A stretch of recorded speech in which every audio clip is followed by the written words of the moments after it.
Bhavat media news కి స్వాగతం. యాదాద్రి భువనగిరి జిల్లా వలిగొండ మండల కేంద్రంలోని మండల టీఆర్ఎస్ పార్టీ మండల అధ్యక్షులు తుమ్మల వెంకటరెడ్డి, పట్టణ అధ్యక్షులు అప్రోజ్ ఆధ్వర్యంలో స్వర్గీయ శ్రీ శ్రీకాంతాచారి 15వ వర్ధంతి ఘనంగా నిర్వహించారు.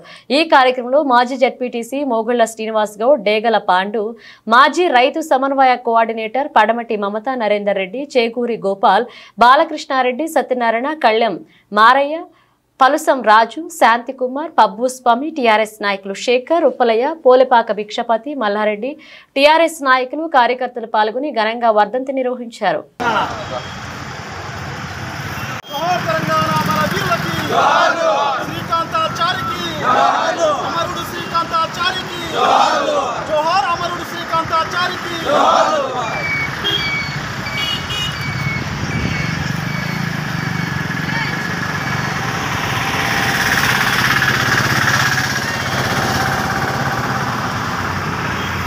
తెలంగాణ అమర వీరులకు, తెలంగాణ అమర వీరులకు, జై తెలంగాణ.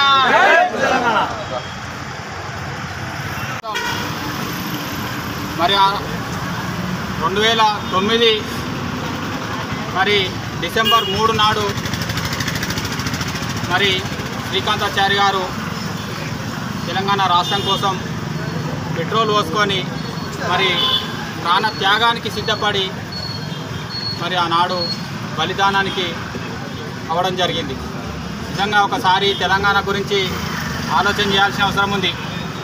ఒక రాష్ట్రం సుదీర్ఘంగా మన 1948లో మరి స్వాతంత్రం 47లో వచ్చిన తర్వాత మన తెలంగాణకు ఒక సంవత్సరం తర్వాత వచ్చింది స్వాతంత్రం. 1947 ఆగస్టు 15 నాడు భారతదేశానికి మొత్తం స్వాతంత్రం వస్తే 1948 సెప్టెంబర్ 16 నాడు ఈ నైజాం రాజు నుంచి ఈ తెలంగాణ ప్రాంతం మొత్తం విముక్తి కావడం జరిగింది. మరి అప్పటి నుండి కూడా మన రాష్ట్రం, తెలంగాణ రాష్ట్రం ప్రత్యేక రాష్ట్రంగా భారతదేశంలో ఒక అంతర్భాగంగా ఉండే ఆనాడు 1952లో మొట్టమొదటిసారిగా ఎన్నికలు జరిగినప్పుడు మరి ఇక్కడ కాంగ్రెస్ పార్టీ మరి మన బూరుగుల రామకృష్ణారావు గారు ముఖ్యమంత్రిగా ఉండి 1952 నుంచి కూడా స్వతంత్రంగా ఒక రాష్ట్రంగా తెలంగాణ రాష్ట్రం మన పరిపాలన మనం సాగించుకుంటున్న క్రమం లోపల మరి ఆనాడు ఆంధ్ర పెత్తందారులు ఈ తెలంగాణని ఆంధ్రాలో కలపాలనే ఒక కుట్రతోటి మరి ఆనాడు ప్రయత్నం చేసి మరి మద్రాసులో భాగంగా ఉన్న ఆంధ్రప్రదేశ్ వాళ్ళ ప్రాంతం మొత్తం మద్రాసు కింద ఉండే ఆంధ్ర ప్రాంతం మొత్తం మద్రాసు నుంచి వాళ్ళు వేరుపడి మరి తెలంగాణలో కలవాలన్న ఉద్దేశంతో కుట్రతోటి మరి 1956లో ఈ తెలంగాణని ఆంధ్రాలో కలపడం జరిగింది.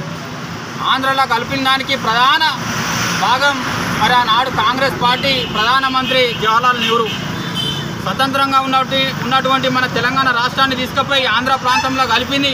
మరి కుట్రలకు కుతంత్రాలకు మరి ఈ ప్రాంతం ప్రజలు ఒప్పుకోకుండా బలవంతంగా తీసుకుపోయి ఆంధ్ర ప్రాంతంలో కలిపి మోసం చేసింది కాంగ్రెస్ పార్టీ.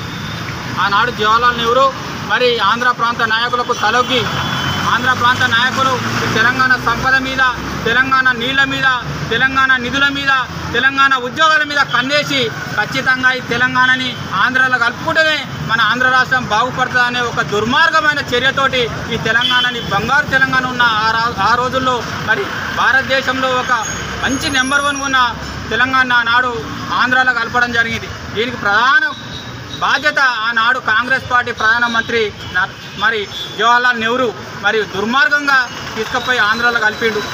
మరి తర్వాత 1969లో పెద్ద ఉద్యమం వచ్చింది.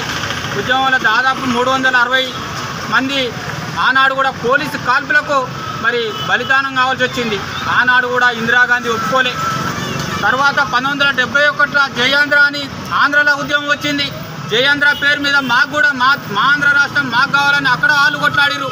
అట్లా కూడా ఇందిరాగాంధీ ఒక నిరంకుశంగా మరి ఇక్కడ తెలంగాణని అక్కడ ఆంధ్ర ప్రజల్ని మోసం చేసి కాంగ్రెస్ పార్టీ ఆనాడు కూడా 360 మందిని బలి తీసుకుంది. మరి ఇది పాపానికి ప్రధాన కారణం కాంగ్రెస్ పార్టీ. మరి ఇవన్నీ చూసిన మన కేసీఆర్ గారు ఈ తెలంగాణ రాష్ట్రం వస్తేనే బాగుపడతాం, మన ప్రాంతం బాగుపడాలంటే ప్రత్యేక తెలంగాణ రాష్ట్రం కావాలని మరి ఆనాడు 2001లో పార్టీ స్థాపించి 14 సంవత్సరాల సుదీర్ఘ పోరాటం చేసి 2009లో ప్రకటన వచ్చే విధంగా మరి ఆనాడు అనేక 35 పార్టీలను ఒప్పించి ఢిల్లీలో కూర్చొని మరి ఘనంగా మరి 35 పార్టీలను ఒప్పించి మరి ఆనాడు తెలంగాణకు తెలంగాణ కోసం ప్రయత్నం చేసిండు. మరి ఆ క్రమంలో 2009లో మరి ఆనాడు సోనియా గాంధీ మాట ఇచ్చింది, ప్రకటన ఇచ్చింది, తెలంగాణ ప్రత్యేక రాష్ట్రం ఏర్పాటు చేస్తామని. ఇచ్చిన ప్రకటన మళ్ళీ కొద్ది రోజుల్లోనే వాపస్ రిటర్న్ తీసుకురు. ఆ కారణం చేత మరి ఆనాడు మరి మన శ్రీకాంతాచార్య లాంటి వాళ్ళు ఎంతోమంది మరి బలిదానాలు, దాదాపు 1200 మందిని పొట్టన పెట్టుకున్నది కాంగ్రెస్ పార్టీ. ఈ తెలంగాణకు ప్రధాన శత్రువు కాంగ్రెస్ పార్టీ. ఆనాడు జవహర్లాల్ నెహ్రూ మోసం చేసిండు, తర్వాత ఇందిరాగాంధీ మోసం చేసింది, తర్వాత సోనియా గాంధీ కూడా 2009 నాడు డిసెంబర్ నాడు ప్రకటన ఇచ్చి అట్టే ప్రకటన మీద నిలబడితే ఇంతమంది 1200 మంది చావుకు మరి కాకపోదురు. ప్రకటన వెనక్కి తీసుకోవడం వల్ల దాదాపు 1200 మంది మరి ఈ ప్రాంతంలో అందరూ కూడా మరి తెలంగాణ కోసం బలిదానం కావాల్సి వచ్చింది. దీనికి ప్రధాన కారణం కాంగ్రెస్ పార్టీ. ఇంత మోసం చేసి ఇవాళ ఏమంటారు, మా తెలంగాణ ఇచ్చింది సోనియమ్మ అంటారు. ఆయన ఎవరు కలిపిరు అది కూడా చెప్పాలి. తెలంగాణ రాష్ట్రాన్ని మరి ఆంధ్రాలో కలిపిన దుర్మార్గులు మీరు, మేమే కలిపినామని ఎందుకు చెప్తలేరు?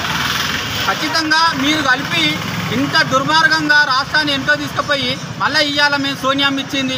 ఎంతమంది బలిదానాల తర్వాత, కేసీఆర్ ఉద్యమం తర్వాత మేము అనేక పార్టీలను ఒప్పించి మెప్పించి ఉద్యమం ద్వారా తీసుకొచ్చింది తెలంగాణని. అలాంటి కేసీఆర్ గారి రుణం ఈ తెలంగాణ ప్రాంతం ఎన్నడూ కూడా మర్చిపోదు. ఇలాంటి ప్రాణత్యాగాలు చేసిన ఇలాంటి శ్రీకాంతాచార్య లాంటి వాళ్లకు ఖచ్చితంగా ఈ తెలంగాణ ప్రాంతం రుణపడి ఉంటుంది. ఖచ్చితంగా ఈ తెలంగాణ కేసీఆర్ ద్వారానే తెలంగాణ సాధించాలని మళ్ళొకసారి గుర్తు చేస్తూ జై తెలంగాణ.